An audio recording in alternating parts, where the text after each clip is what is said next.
Chapter 3. Faith. Visualization of and belief in attainment of desire. The second step toward riches.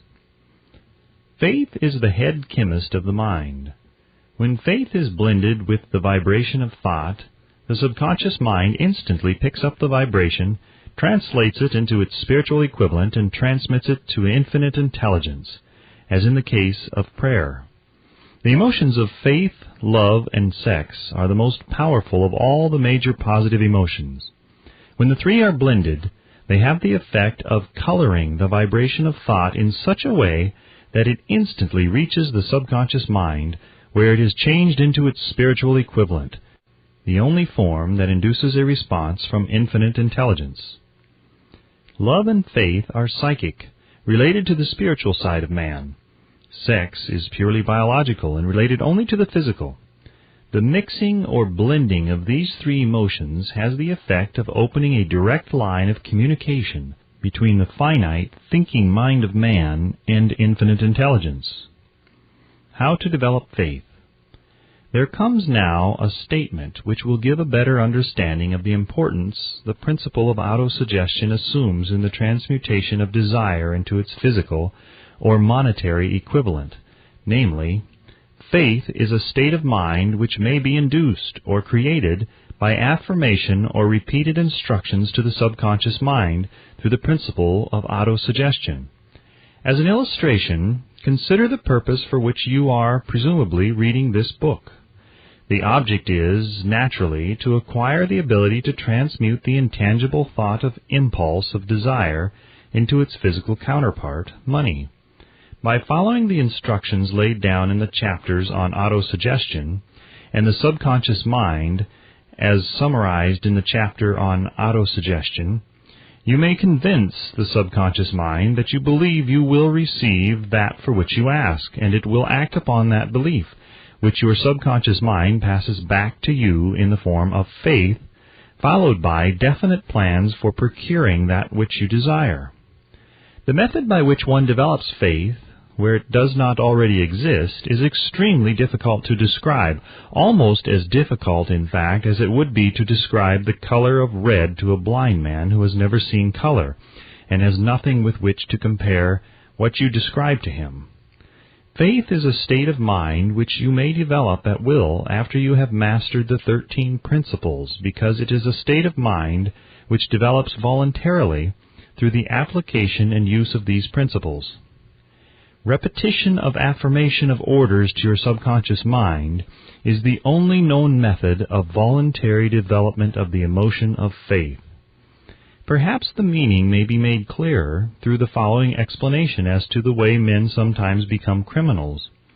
Stated in the words of a famous criminologist, when men first come into contact with crime, they abhor it.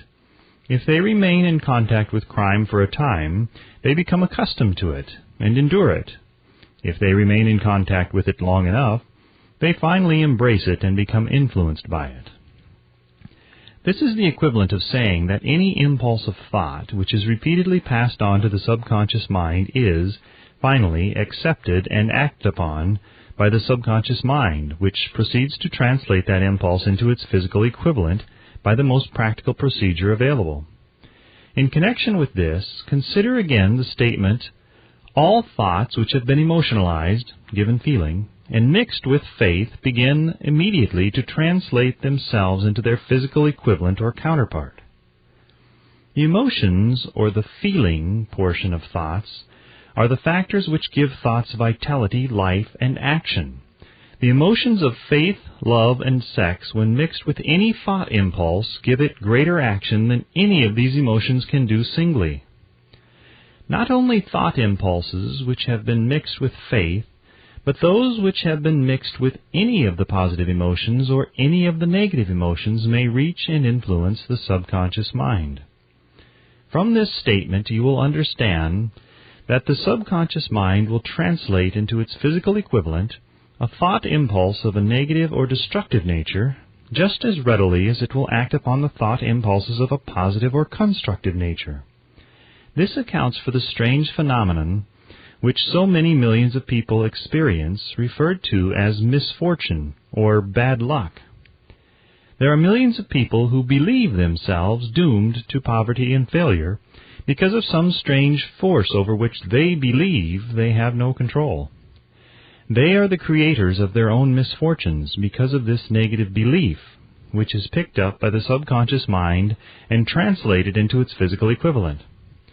This is an appropriate place at which to suggest again that you may benefit by passing on to your subconscious mind any desire which you wish translated into its physical or monetary equivalent in a state of expectancy or belief that the transmutation will actually take place. Your belief, or faith, is the element which determines the action of your subconscious mind. There is nothing to hinder you from deceiving your subconscious mind when giving it instructions through autosuggestion, as I deceived my son's subconscious mind. To make this deceit more realistic, conduct yourself just as you would if you were already in possession of the material thing which you are demanding, when you call upon your subconscious mind. The subconscious mind will transmute into its physical equivalent by the most direct and practical media available any order which is given to it in a state of belief or faith that the order will be carried out. Surely, enough has been stated to give a starting point from which one may, through experiment and practice, acquire the ability to mix faith with any order given to the subconscious mind. Perfection will come through practice. It cannot come by merely reading instructions. If it be true that one may become a criminal by association with crime, and this is a known fact, it is equally true that one may develop faith by voluntarily suggesting to the subconscious mind that one has faith. The mind comes, finally, to take on the nature of the influences which dominate it. Understand this truth, and you will know why it is essential for you to encourage the positive emotions as dominating forces of your mind, and discourage and eliminate negative emotions. A mind dominated by positive emotions becomes a favorable abode for the state of mind known as faith. A mind so dominated may, at will, give the subconscious mind instructions which it will accept and act upon immediately. Faith is a state of mind which may be induced by autosuggestion. All down the ages, the religionists have admonished struggling humanity to have faith in this, that, and the other dogma or creed, but they have failed to tell people how to have faith. They have not stated that faith is a state of mind and that it may be induced by self-suggestion. In language which any normal human being can understand, we will describe all that is known about the principle through which faith may be developed, where it does not already exist. Have faith in yourself, faith in the infinite. Before we begin, you should be reminded again that faith is the eternal elixir which gives life power and action to the impulse of thought. The foregoing sentence is worth reading a second time, and a third, and a fourth. It is worth reading aloud. Faith is the starting point of all accumulation of riches. Faith is the basis of all miracles and all mysteries which cannot be analyzed by the rules of science. Faith is the only known antidote for failure. Faith is the element, the chemical, which, when mixed with prayer, gives one direct communication with infinite intelligence. Faith is the element which transforms the ordinary vibration of thought, created by the finite mind of man, into the spiritual equivalent. Faith is the only agency through which the cosmic force of infinite intelligence can be harnessed and used by man. Every one of the foregoing statements is capable of proof. The proof is simple and easily demonstrated. It is wrapped up in the principle of autosuggestion. Let us center our attention, therefore, upon the subject of self-suggestion, and find out what it is and what it is capable of achieving. It is a well-known fact that one comes finally to believe whatever one repeats to oneself, whether the statement be true or false. If a man repeats a lie over and over, he will eventually accept the lie as truth. Moreover, he will believe it to be the truth.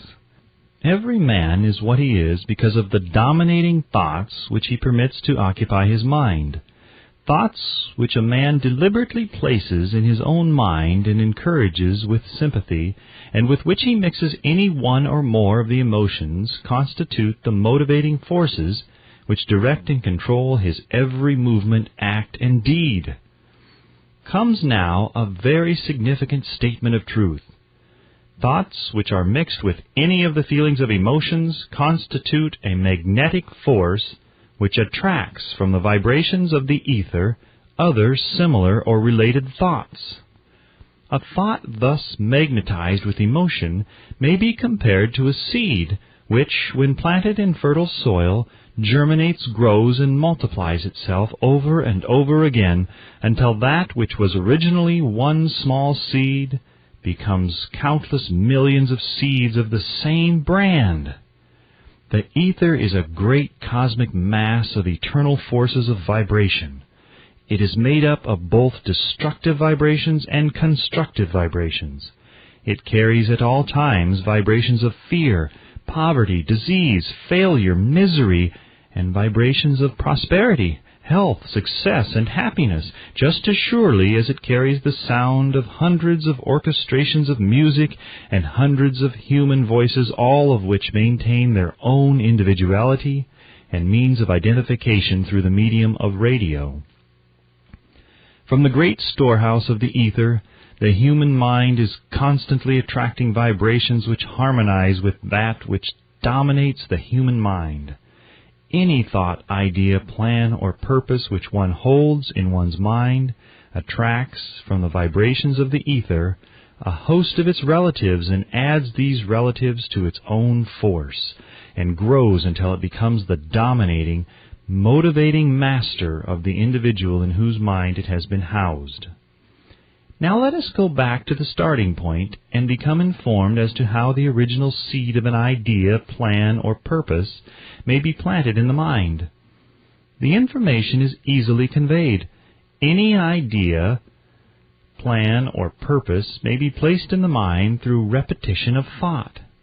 This is why you are asked to write out a statement of your major purpose or definite chief aim, commit it to memory, and repeat it in audible words day after day until these vibrations of sound have reached your subconscious mind. We are what we are because of the vibrations of thought which we pick up and register through the stimuli of our daily environment. Resolve to throw off the influences of any unfortunate environment and to build your own life to order. Taking inventory of mental assets and liabilities, you will discover that your greatest weakness is lack of self-confidence. This handicap can be surmounted, and timidity translated into courage through the aid of the principle of autosuggestion. The application of this principle may be made through a simple arrangement of positive thought impulses stated in writing, memorized and repeated until they become a part of the working equipment of the subconscious faculty of your mind. Self-confidence formula. First, I know that I have the ability to achieve the object of my definite purpose in life. Therefore, I demand of myself persistent, continuous action toward its attainment, and I here and now promise to render such action. Second, I realize the dominating thoughts of my mind will eventually reproduce themselves in outward physical action and gradually transform themselves into physical reality. Therefore, I will concentrate my thoughts for 30 minutes daily upon the task of thinking of the person I intend to become, thereby creating in my mind a clear mental picture of that person. Third, I know through the principle of autosuggestion any desire that I persistently hold in my mind will eventually seek expression through some practical means of attaining the object back of it. Therefore, I will devote 10 minutes daily to demanding of myself the development of self-confidence. Fourth, I have clearly written down a description of my definite chief aim in life, and I will never stop trying until I shall have developed sufficient self-confidence for its attainment. Fifth, I fully realize that no wealth or position can long endure, unless built upon truth and justice. Therefore, I will engage in no transaction which does not benefit all whom it affects. I will succeed by attracting to myself the forces I wish to use and the cooperation of other people. I will induce others to serve me because of my willingness to serve others. I will eliminate hatred, envy, jealousy, selfishness, and cynicism by developing love for all humanity, because I know that a negative attitude toward others can never bring me success. I will cause others to believe in me, because I will believe in them and in myself. I will sign my name to this formula, commit it to memory, and repeat it aloud once a day with full faith that it will gradually influence my thoughts and actions so that I will become a self-reliant and successful person. Back of this formula is a law of nature which no man has yet been able to explain. It has baffled the scientists of all ages. The psychologists have named this law autosuggestion, and let it go at that. The name by which one calls this law is of little importance. The important fact about it is, it works for the glory and success of mankind, if it is used constructively. On the other hand, if it is used destructively, it will destroy just as readily. In this statement may be found a very significant truth, namely, that those who go down in defeat and end their lives in poverty, misery, and distress do so because of negative application of the principle of autosuggestion. The cause may be found in the fact that all impulses of thought have a tendency to clothe themselves in their physical equivalent. The subconscious mind, the chemical laboratory in which all thought impulses are combined and made ready for translation into physical reality, makes no distinction between constructive and destructive thought impulses. It works with the material we feed it through our thought impulses. The subconscious mind will translate into reality a thought driven by fear just as readily as it will translate into reality a thought driven by courage or faith. The pages of medical history are rich with the illustrations of cases of suggestive suicide. A man may commit suicide through negative suggestion just as effectively as by any other means. In a Midwestern city, a man by the name of Joseph Grant, a bank official, borrowed a large sum of the bank's money without the consent of the directors. He lost the money through gambling. One afternoon, the bank examiner came and began to check the accounts. Grant left the bank, took a room in a local hotel, and when they found him, 3 days later, he was lying in bed, wailing and moaning, repeating over and over these words, "My God, this will kill me. I cannot stand the disgrace." In a short time, he was dead. The doctors pronounced the case of one of mental suicide. Just as electricity will turn the wheels of industry and render useful service if used constructively, or snuff out life if wrongly used, so will the law of autosuggestion lead you to peace and prosperity, or down into the valley of misery, failure, and death, according to your own degree of understanding and application of it. If you fill your mind with fear, doubt, and unbelief in your ability to connect with and use the forces of infinite intelligence, the law of autosuggestion will take this spirit of unbelief and use it as a pattern by which your subconscious mind will translate it into its physical equivalent. This statement is as true as the statement that 2 and 2 are 4. Like the wind which carries one ship east and another west, the law of autosuggestion will lift you up or pull you down, according to the way you set your sails of thought. The law of autosuggestion, through which any person may rise to altitudes of achievement which stagger the imagination, is well described in the following verse. If you think you are beaten, you are. If you think you dare not, you don't. If you like to win, but you think you can't, it's almost certain you won't. If you think you'll lose, you're lost. For out of the world we find, success begins with a fellow's will. It's all in the state of mind. If you think you are outclassed, you are. You've got to think high to rise. You've got to be sure of yourself before you can ever win a prize. Life's battles don't always go to the stronger or faster man, but soon or late the man who wins is the man who thinks he can. Observe the words which have been emphasized, and you will catch the deep meaning which the poet had in mind. Somewhere in your makeup, perhaps in the cells of your brain, there lies sleeping the seed of achievement which, if aroused and put into action, would carry you to heights such as you may never have hoped to attain.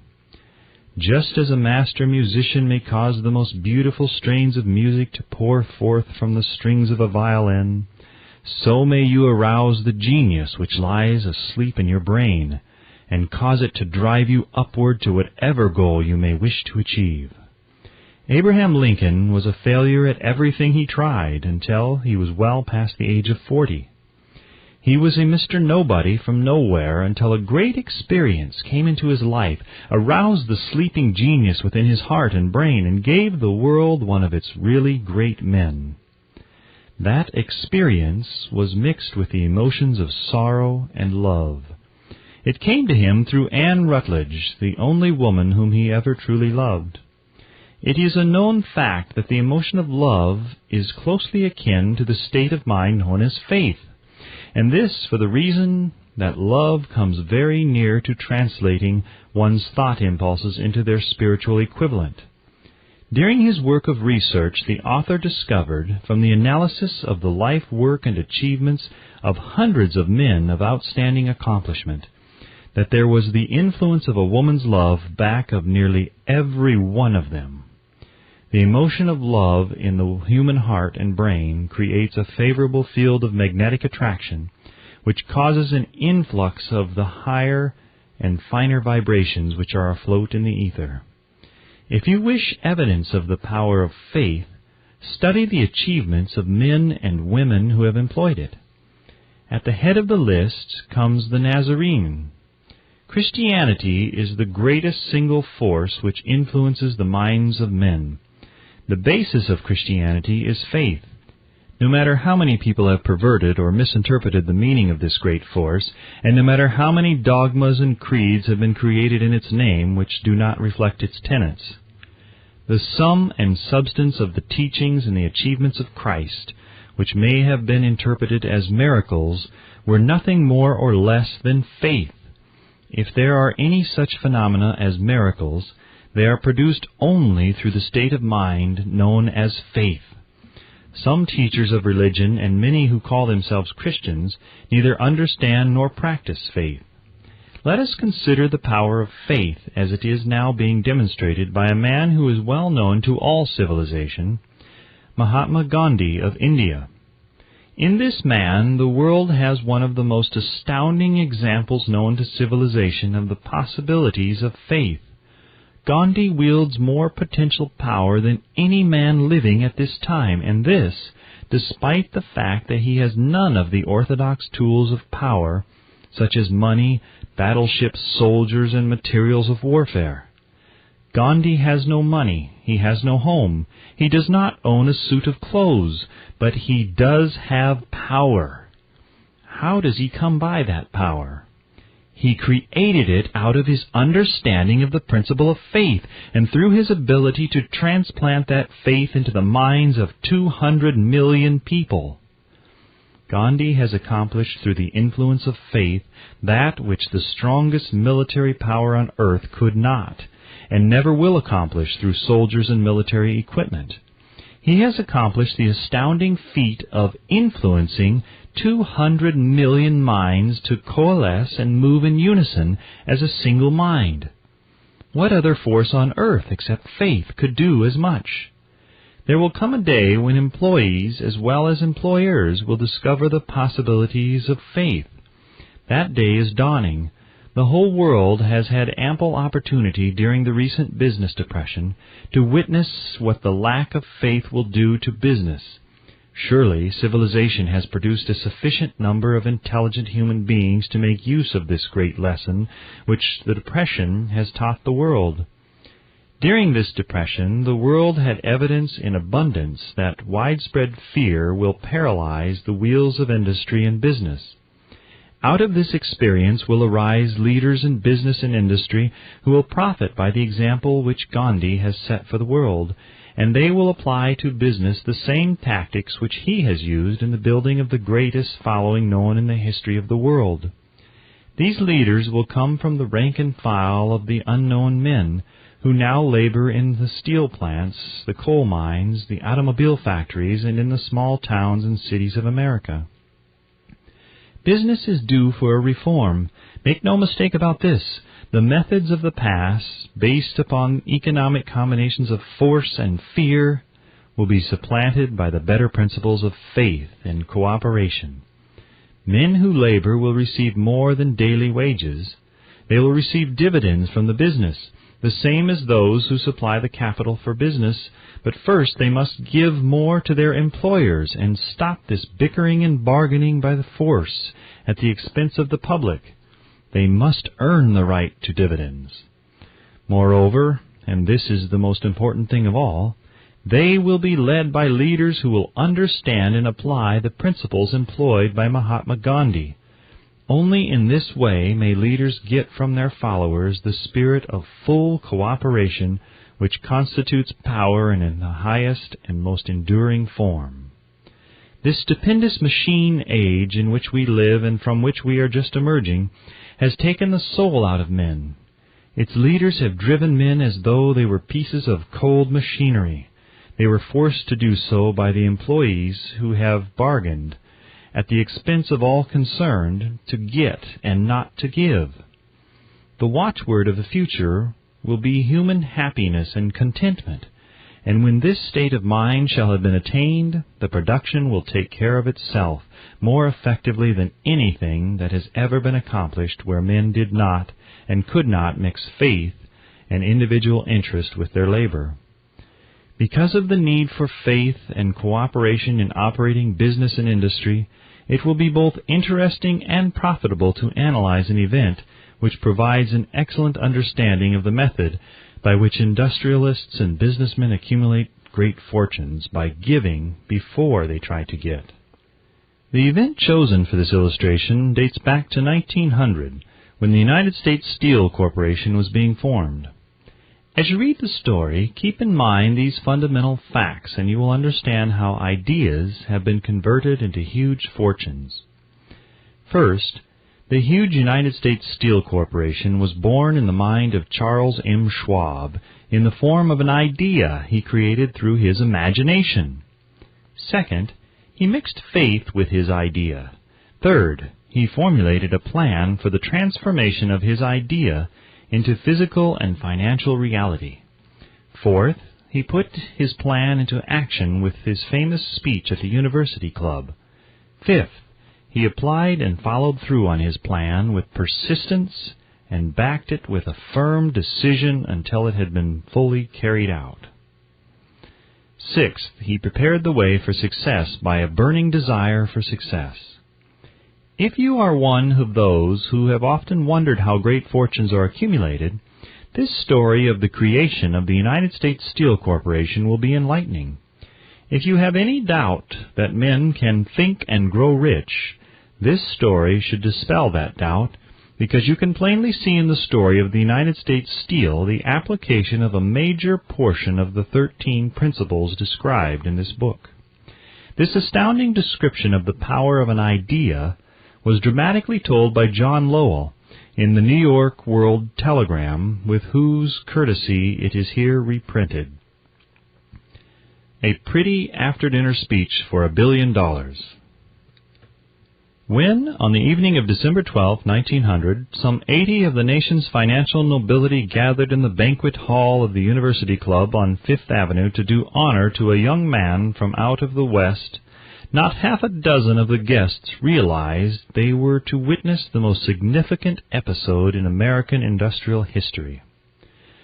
J. Edward Simmons and Charles Stuart Smith, their hearts full of gratitude for the lavish hospitality bestowed upon them by Charles M. Schwab during a recent visit to Pittsburgh, had arranged the dinner to introduce the 38-year-old steelman to Eastern banking society. But they didn't expect him to stampede the convention.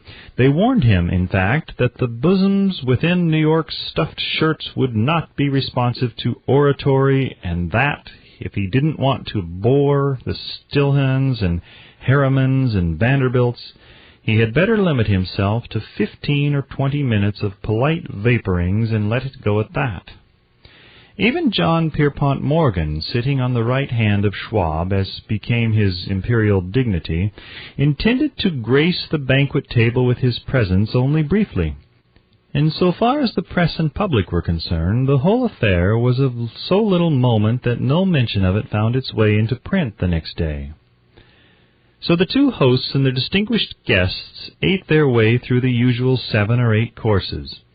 There was little conversation, and what there was of it was restrained. Few of the bankers and brokers had met Schwab, whose career had flowered along the banks of the Monongahela, and none knew him well. But before the evening was over, they, and with them Money Master Morgan, were to be swept off their feet, and a $1 billion baby, the United States Steel Corporation, was to be conceived. It is perhaps unfortunate, for the sake of history, that no record of Charles Schwab's speech at the dinner ever was made. He repeated some parts of it at a later date during a similar meeting of Chicago bankers, and still later, when the government brought suit to dissolve the Steel Trust, he gave his own version from the witness stand of the remarks that stimulated Morgan into a frenzy of financial activity. It is probable, however, that it was a homely speech, somewhat ungrammatical, for the niceties of language never bothered Schwab, full of epigram and threaded with wit. But aside from that, it had a galvanic force and effect upon the 5 billions of estimated capital that was represented by the diners. After it was over and the gathering was still under its spell, although Schwab had talked for 90 minutes, Morgan led the orator to a recessed window where, dangling their legs from the high, uncomfortable seat, they talked for an hour more. The magic of the Schwab personality had been turned on, full force, but what was more important and lasting was the full-fledged, clear-cut program he laid down for the aggrandizement of steel. Many other men had tried to interest Morgan in slapping together a steel trust after the pattern of the biscuit, wire, and hoop, sugar, rubber, whiskey, oil, or chewing gum combinations. John W. Gates, the gambler, had urged it, but Morgan distrusted him. The Moore boys, Bill and Jim, Chicago stock jobbers who had glued together a match trust and a cracker corporation, had urged it and failed. Albert H. Gary, the sanctimonious country lawyer, wanted to foster it, but he wasn't big enough to be impressive. Until Schwab's eloquence took J.P. Morgan to the heights from which he could visualize the solid results of the most daring financial undertaking ever conceived, the project was regarded as a delirious dream of easy money crackpots. The financial magnetism that began a generation ago to attract thousands of small and sometimes inefficiently managed companies into large and competition-crushing combinations had become operative in the steel world through the devices of that jovial business pirate John W. Gates. Gates already had formed the American Steel and Wire Company out of a chain of small concerns, and together with Morgan had created the Federal Steel Company. The National Tube and American Bridge Companies were 2 more Morgan concerns, and the Moore brothers had forsaken the match and cookie business to form the American Group, tin plate, steel hoop, sheet steel, and the National Steel Company. But by the side of Andrew Carnegie's gigantic vertical trust, a trust owned and operated by 53 partners, those other combinations were tiny. They might combine to their heart's content, but the whole lot of them couldn't make a dent in the Carnegie organization, and Morgan knew it. The eccentric old Scot knew it too.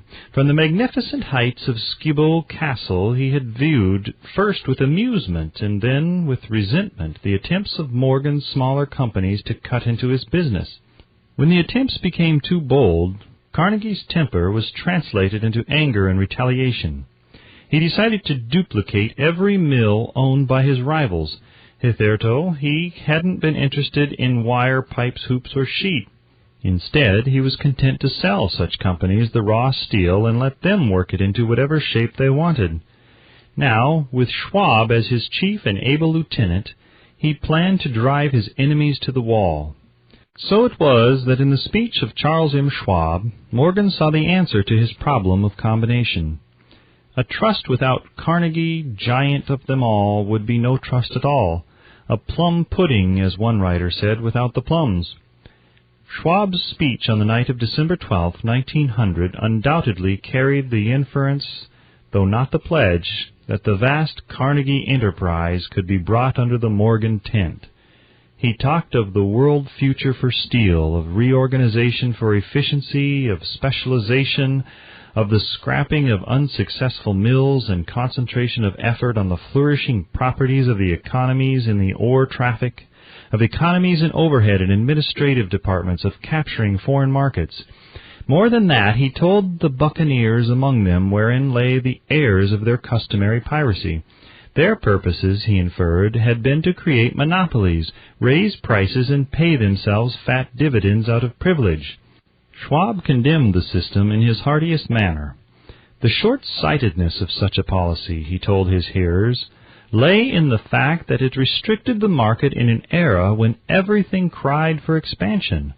By cheapening the cost of steel, he argued, an ever-expanding market would be created.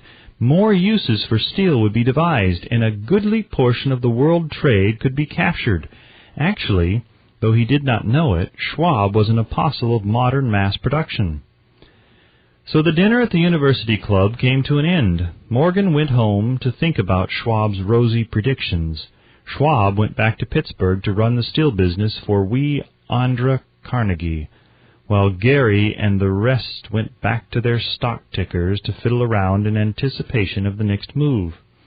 It was not long coming. It took Morgan about 1 week to digest the feast of reason Schwab had placed before him.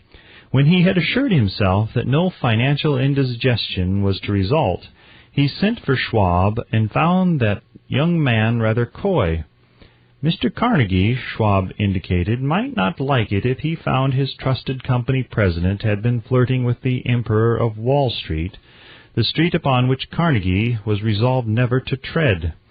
Then it was suggested by John W. Gates, the go-between, that if Schwab happened to be in the Bellevue Hotel in Philadelphia, J.P. Morgan might also happen to be there.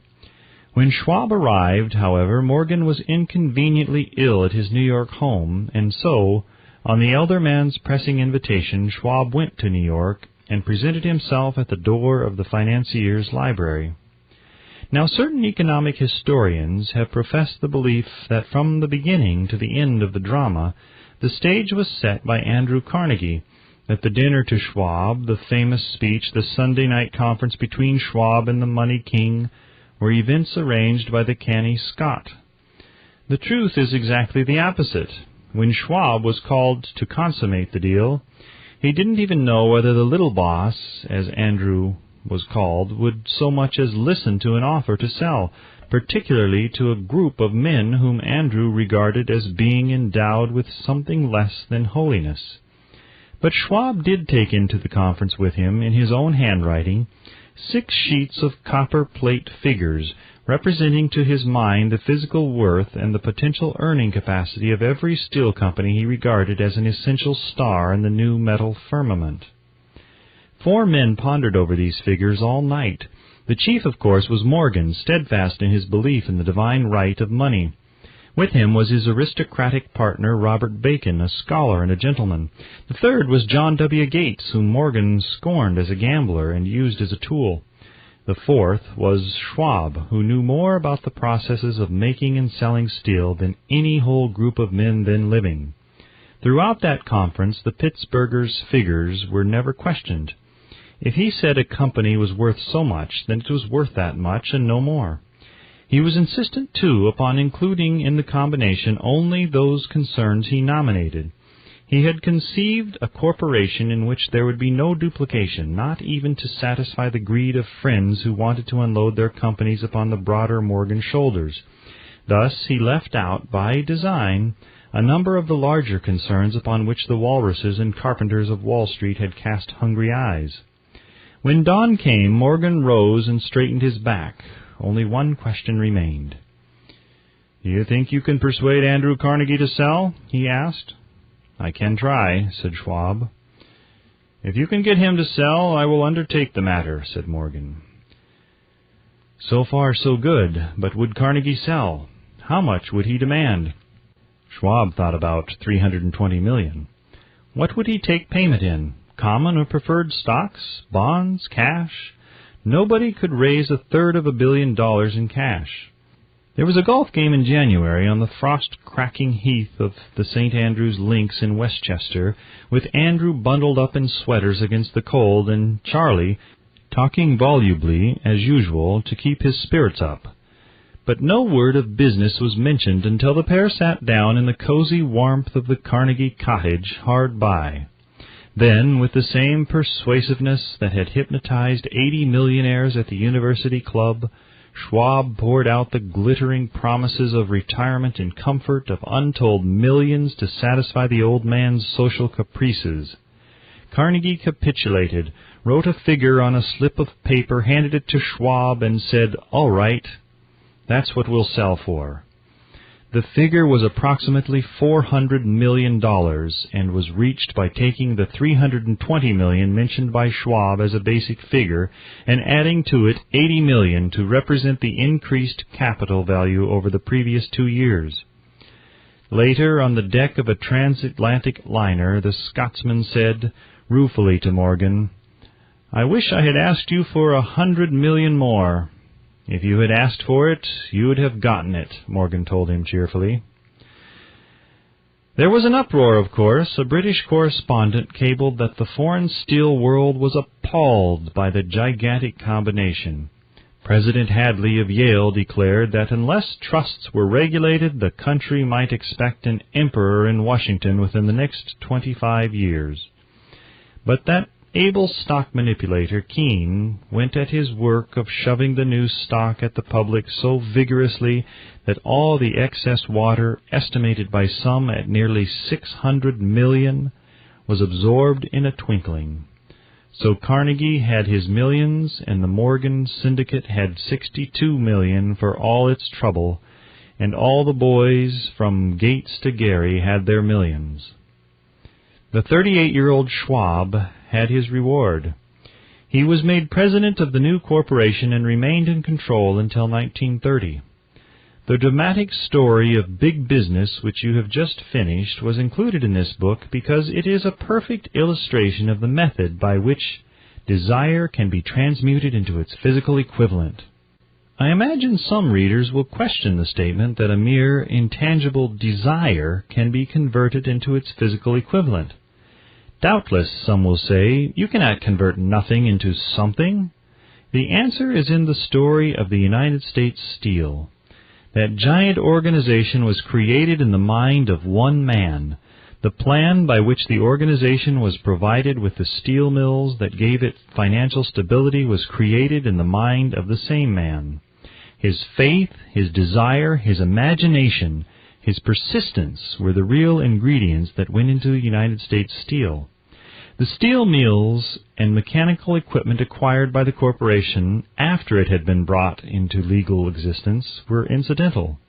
But careful analysis will disclose the fact that the appraised value of the properties acquired by the corporation increased in value by an estimated $600 million by the mere transaction which consolidated them under one management.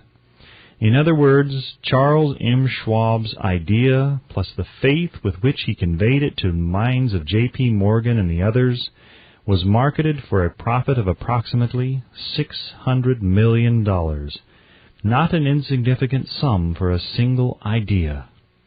What happened to some of the men who took their share of the millions of dollars of profit made by this transaction is a matter with which we are not now concerned. The important feature of the astounding achievement is that it serves as unquestionable evidence of the soundness of the philosophy described in this book, because this philosophy was the warp and the woof of the entire transaction. Moreover, the practicability of the philosophy has been established by the fact that the United States Steel Corporation prospered and became one of the richest and most powerful corporations in America, employing thousands of people, developing new uses for steel, and opening new markets, thus proving that the $600 million in profit which the Schwab idea produced was earned. Riches begin in the form of thought. The amount is limited only by the person whose mind the thought is put into motion. Faith removes limitations. Remember this when you are ready to bargain with life for whatever it is that you ask as your price for having passed this way. Remember also that the man who created the United States Steel Corporation was practically unknown at the time. He was merely Andrew Carnegie's Man Friday until he gave birth to his famous idea. After that, he quickly rose to a position of power, fame, and riches. There are no limitations to the mind except those we acknowledge. Both poverty and riches are the offspring of thought. Chapter 4. Autosuggestion. The medium for influencing the subconscious mind. The third step toward riches. Autosuggestion is a term which applies to all suggestions and all self-administered stimuli which reach one's mind through the five senses. Stated in another way, autosuggestion is self-suggestion. It is the agency of communication between that part of the mind where conscious thought takes place and that which serves as the seat of action for the subconscious mind. Through the dominating thoughts which one permits to remain in the conscious mind, whether these thoughts be negative or positive is immaterial, the principle of autosuggestion voluntarily reaches the subconscious mind and influences it with these thoughts. No thought, whether it be negative or positive, can enter the subconscious mind without the aid of the principle of autosuggestion, with the exception of thoughts picked up from the ether. Stated differently, all sense impressions which are perceived through the five senses are stopped by the conscious thinking mind, and may be either passed on to the subconscious mind or rejected at will. The conscious faculty serves, therefore, as an outer guard to the approach of the subconscious. Nature has so built man that he has absolute control over the material which reaches his subconscious mind through his five senses, although this is not meant to be construed as a statement that man always exercises this control. In the great majority of instances, he does not exercise it, which explains why so many people go through life in poverty. Recall what has been said about the subconscious mind resembling a fertile garden spot in which weeds will grow in abundance if the seeds of more desirable crops are not sown therein. Autosuggestion is the agency of control through which an individual may voluntarily feed his subconscious mind on thoughts of a creative nature or, by neglect, permit thoughts of a destructive nature to find their way into this rich garden of the mind. You were instructed in the last of the 6 steps described in the chapter on desire to read aloud twice daily the written statement of your desire for money and to see and feel yourself already in possession of the money. By following these instructions, you communicate the object of your desire directly to your subconscious mind in a spirit of absolute faith. Through repetition of this procedure, you voluntarily create thought habits which are favorable to your efforts to transmute desire into its monetary equivalent. Go back to these 6 steps described in Chapter 2 and read them again very carefully before you proceed further. Then, when you come to it, read very carefully the 4 instructions for the organization of your mastermind group described in the chapter on organized planning. By comparing these 2 sets of instructions with that which has been stated on autosuggestion, you, of course, will see that the instructions involve the application of the principle of autosuggestion.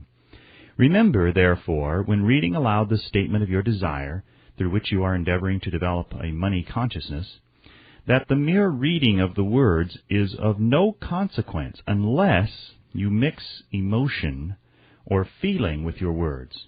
If you repeat 1,000,000 times the famous Emile Coué formula, day by day in every way I am getting better and better, without mixing emotion and faith with your words, You will experience no desirable results. Your subconscious mind recognizes and acts upon only thoughts which have been well mixed with emotion or feeling. This is a fact of such importance as to warrant repetition in practically every chapter, because the lack of understanding of this is the main reason the majority of people who try to apply the principle of autosuggestion get no desirable results. Plain, unemotional words do not influence the subconscious mind. You will get no appreciable results until you learn to reach your subconscious mind with thoughts or spoken words which have been well emotionalized with belief. Do not become discouraged if you cannot control and direct your emotions the first time you try to do so. Remember, there is no such possibility as something for nothing. Ability to reach and influence your subconscious mind has its price, and you must pay that price. You cannot cheat, even if you desire to do so. The price of ability to influence your subconscious mind is everlasting persistence in applying the principles described here. You cannot develop the desired ability for a lower price. You and you alone must decide whether or not the reward for which you are striving, the money consciousness, is worth the price you must pay for it in effort. Wisdom and cleverness alone will not attract and retain money, except in a few very rare instances where the law of averages favors the attraction of money through these sources. The method of attracting money described here does not depend upon the law of averages. Moreover, the method plays no favorites. It will work for one person as effectively as it will for another. Where failure is experienced, it is the individual, not the method, which has failed. If you try and fail, make another effort, and still another, until you succeed. Your ability to use the principle of autosuggestion will depend very largely upon your capacity to concentrate upon a given desire until that desire becomes a burning obsession. When you begin to carry out the instructions in connection with the 6 steps described in the 2nd chapter, it will be necessary for you to make use of the principle of concentration. Let us here offer suggestions for the effective use of concentration.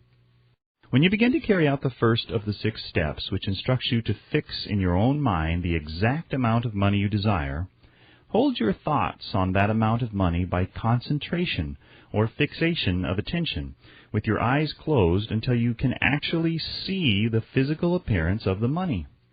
Do this at least once each day. As you go through these exercises, follow the instructions given in the chapter on faith and see yourself actually in possession of the money. Here is a most significant fact. The subconscious mind takes any orders given it in a spirit of absolute faith and acts upon those orders, although the orders often have to be presented over and over again through repetition before they are interpreted by the subconscious mind.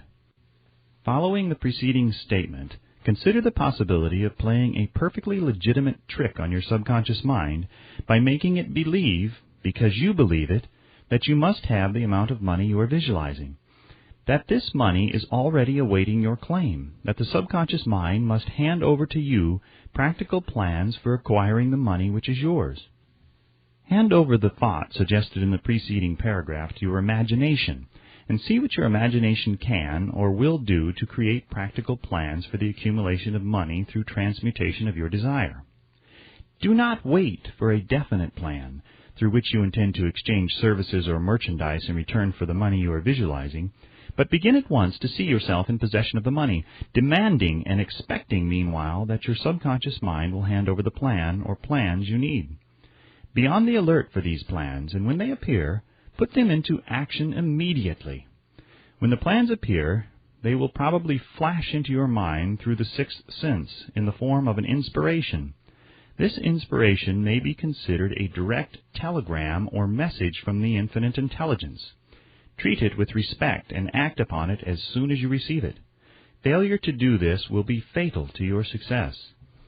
In the 4th of the 6 steps, you are instructed to create a definite plan for carrying out your desire and begin at once to put this plan into action. You should follow this instruction in the manner described in the preceding paragraph. Do not trust to your reason when creating your plan for accumulating money through the transmutation of desire. Your reason is faulty. Moreover, your reasoning faculty may be lazy, and if you depend entirely upon it to serve you, it may disappoint you. When visualizing the money you intend to accumulate with closed eyes, see yourself rendering the service or delivering the merchandise you intend to give in return for this money. This is important. The fact that you are reading this book is an indication that you earnestly seek knowledge. It is also an indication that you are a student of this subject. If you are only a student, there is a chance that you may learn much that you did not know, but will learn only by assuming an attitude of humility. If you choose to follow some of the instructions but neglect or refuse to follow others, you will fail. To get satisfactory results, you must follow all instructions in a spirit of faith. The instructions given in connection with the 6 steps in the 2nd chapter will now be summarized and blended with the principles covered by this chapter as follows. First, go into some quiet spot, preferably in bed at night, where you will not be disturbed or interrupted. Close your eyes and repeat aloud, so you may hear your own words, the written statement of the amount of money you intend to accumulate, the time limit for its accumulation, and a description of the service or merchandise you intend to give in return for the money. As you carry out these instructions, see yourself already in possession of the money. For example, suppose that you intend to accumulate $50,000 by the 1st of January. 5 years hence, that you intend to give personal services in return for the money in the capacity of a salesman. Your written statement of your purpose should be similar to the following. By the 1st day of January 2000 blank, I will have in my possession $50,000 which will come to me in various amounts from time to time during the interim. In return for this money, I will give the most efficient service of which I am capable, rendering the fullest possible quantity and the best possible quality of service in the capacity of a salesman of, describe the service or merchandise you intend to sell. I believe that I will have this money in my possession. My faith is so strong that I can now see this money before my eyes. I can touch it with my hands.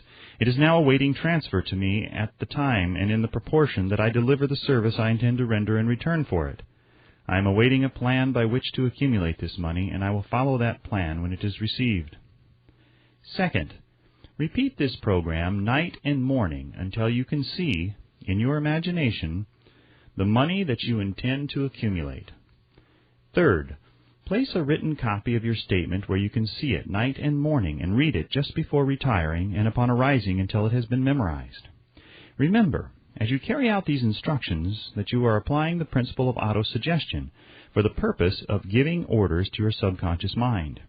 Remember also that your subconscious mind will act only upon instructions which are emotionalized and handed over to it with feeling. Faith is the strongest and most productive of the emotions. Follow the instructions given in the chapter on faith. These instructions may, at first, seem abstract. Do not let this disturb you. Follow the instructions, no matter how abstract or impractical they may at first appear to be. The time will soon come, if you do as you have been instructed, in spirit as well as in act, when a whole new universe of power will unfold to you. Skepticism in connection with all new ideas is characteristic of all human beings. But if you follow the instructions outlined, your skepticism will soon be replaced by belief, and this, in turn, will soon become crystallized into absolute faith. Then you will have arrived at the point where you may truly say, I am the master of my fate. I am the captain of my soul. Many philosophers have made the statement that man is the master of his own earthly destiny, but most of them have failed to say why he is the master. The reason that man may be master of his own earthly status, and especially his financial status, is thoroughly explained in this chapter. Man may become the master of himself and of his environment because he has the power to influence his own subconscious mind, and through it gain the cooperation of infinite intelligence. You are now reading the chapter which represents the keystone to the arc of this philosophy. The instructions contained in this chapter must be understood and applied with persistence if you succeed in transmuting desire into money. The actual performance of transmuting desire into money involves the use of autosuggestion as an agency by which one may reach and influence the subconscious mind. The other principles are simply tools with which to apply autosuggestion.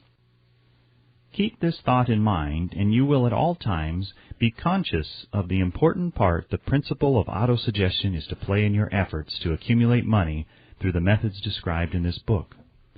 Carry out these instructions as though you were a small child. Inject into your efforts something of the faith of a child. The author has been most careful to see that no impractical instructions were included because of his sincere desire to be helpful. After you have read the entire book, come back to this chapter and follow in spirit and in action this instruction. Read the entire chapter aloud once every night until you become thoroughly convinced that the principle of autosuggestion is sound, that it will accomplish for you all that has been claimed for it. As you read, underscore with a pencil every sentence which impresses you favorably. Follow the foregoing instruction to the letter, and it will open the way for a complete understanding and mastery of the principles of success.